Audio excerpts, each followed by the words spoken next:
ইন্নাল হামদালিল্লাহ ওয়াসসালাতু ওয়াসসালামু আলা রাসূলিল্লাহ আম্মা বা'দ। সুপ্রিয় দর্শক শ্রোতা, দেশ বিদেশ কিংবা প্রবাস জীবন থেকে এবং পৃথিবীর যে কোনো প্রান্ত থেকে এই মুহূর্তে আমার এই আলোচনাটি দেখতেছেন এবং শুনতেছেন, আপনাদের সকলকেই আন্তরিক ও প্রীতি শুভেচ্ছা জানিয়ে আজকের এই আলোচনাটি শুরু করতে যাচ্ছি। প্রথমে ইসলামিক নিয়মে ইসলামের শান্তি কামনা করে আপনাদের সকলকে জানাই আসসালামু আলাইকুম ওয়া রাহমাতুল্লাহি ওয়া বারাকাতুহু। সুপ্রিয় দর্শক শ্রোতা, আজকের আলোচনার মূল বিষয় হচ্ছে মুনাফিকরা যাদেরকে নিয়ে ঠাট্টা তামাশা করে থাকে। মুনাফিকরা মুমিনদেরকে নিয়েই ঠাট্টা তামাশা করে থাকে। ইসলামের যতটুকু ক্ষতি হয়েছে ইয়াহুদি নাসারা এবং কাফের মুশরিকদের দ্বারা তার চেয়ে বেশি ক্ষতি হয়েছে একজন মুনাফিকের দ্বারা। আর এই জন্যই আল্লাহ রাব্বুল আলামিন মুনাফিকদের আলামত, মুনাফিকদের আচার ব্যবহার, মুনাফিকদের অবস্থা সম্পর্কে পবিত্র কোরআনে আল্লাহ রাব্বুল আলামিন তা উল্লেখ করে দিয়েছেন, যাতে করে একজন মুমিন মুনাফিকদের কাছ থেকে দূরে থাকতে পারে এবং মুনাফিকদেরকে চিনতে পারে। একজন মুমিন মুনাফিকদের দ্বারা প্রতারিত না হোক, একজন মুমিন মুনাফিকদের দ্বারা ক্ষতিগ্রস্ত হোক, আল্লাহ রাব্বুল আলামিন এটা চান না। আর এই জন্যে মুনাফিকদের অবস্থা সম্পর্কে পবিত্র কোরআনে তা উল্লেখ করে দিয়ে মুমিনদেরকে সতর্ক করে দিয়েছেন, যাতে মুমিনরা মুনাফিকদের কাছ থেকে সতর্ক অবলম্বন করে তাদের জীবনটা ওইভাবে পরিচালিত করতে পারে। তৎকালীন সময়ে এই মুনাফিকরা সাধারণ মুমিনদের সামনে বড় বড় সাহাবীদের প্রশংসা করত আর বড় বড় সাহাবীদের মর্যাদা উল্লেখ করে সাধারণ মুমিনদের থেকে মর্যাদাবান বলে আলোচনা করত।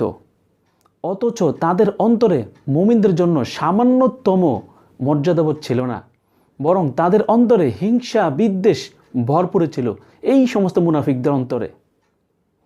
আর এই মুনাফিকরা যে সমাজে কত বড় নিকৃষ্ট তা আল্লাহ রাব্বুল আলামিন পবিত্র কোরআনে উল্লেখ করে দিয়েছেন। সূরাতুল বাকারার 14 নম্বর আয়াতে মুনাফিকদের অবস্থা সম্পর্কে আল্লাহ রাব্বুল আলামিন বলেন, ওয়া ইযা লাকুল্লাযীনা আমানু ক্বালু আমান্না। আর যখন তারা মুমিনগণের কাছে আসে তখন তারা বলে, আমরা ঈমান এনেছি, আমরা ঈমান আনয়ন করেছি। ওয়া ইযা খলাউ ইলা শায়াতিনহিম। আর যখন তারা তাদের দলের শয়তানদের সাথে মিলিত হয়, একত্রিত হয়, ক্বালু ইন্না মাআকুম। তারা বলে, আমরা তো তোমাদের সাথে রয়েছি। ইন্নামা নাহনু মুস্তাহজিউন। আমরা শুধু তাদের সাথে ঠাট্টা তামাশা করে থাকি। সূরাতুল বাকারার 15 নম্বর আয়াতে আল্লাহ রাব্বুল আলামিন আরো বলেন, আল্লাহু ইস্তাহজিউ বিহিম ওয়া ইয়ামুদ্দুহুম ফি তুগয়ানিহিম ইয়ামাহুন। আল্লাহ রাব্বুল আলামিন বলেন, আল্লাহ তাআলা তাদের সাথে ঠাট্টা বিদ্রূপ করেন এবং তাদেরকে তাদের অবাধ্যতায় বিভ্রান্তর ন্যায় ঘুরে বেড়াবার অবকাশ দিয়ে থাকেন। সূরাতুল বাকারার 16 নম্বর আয়াতে আল্লাহ রাব্বুল আলামিন বলেন, উলাইকাল্লাযীনা ইশতারাবুদ দালালাতা বিল হুদা। আল্লাহ তাআলা বলেন, এই সমস্ত মুনাফিকরা এরাই হেদায়েতের বিনিময়ে ভ্রান্তি ক্রয় করেছে। ফামা রাবিহাত তিজারাতুহুম ওয়া মা কানু মুহতাদিন।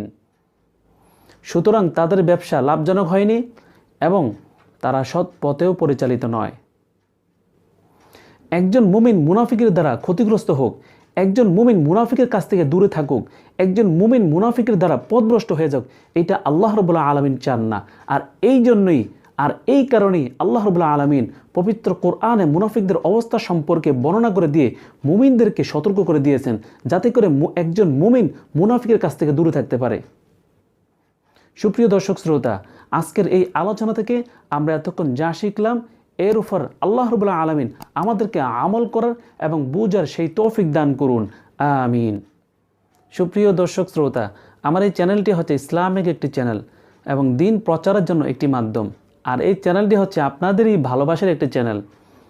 তাই আমি আপনাদেরকে উদাত্ত আহ্বান জানাই, আমার এই চ্যানেলটিকে আপনারা সকলেই সাবস্ক্রাইব করে বেল আইকনটি বাজিয়ে রাখবেন এবং লাইক দিয়ে আপনাদের মূল্যবান মতামতটুকু কমেন্ট বক্সে লিখে আমাকে জানাবেন।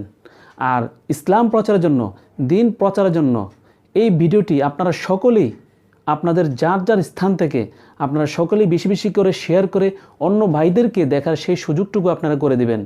এই আশা প্রত্যয় নিয়ে আজকের এই আলোচনাটি এখানে শেষ করছি। ও আখির দাওয়ানা আনিল হামদুলিল্লাহি রাব্বিল আলামিন। আসসালামু আলাইকুম ওয়া রাহমাতুল্লাহি ওয়া বারাকাতুহু।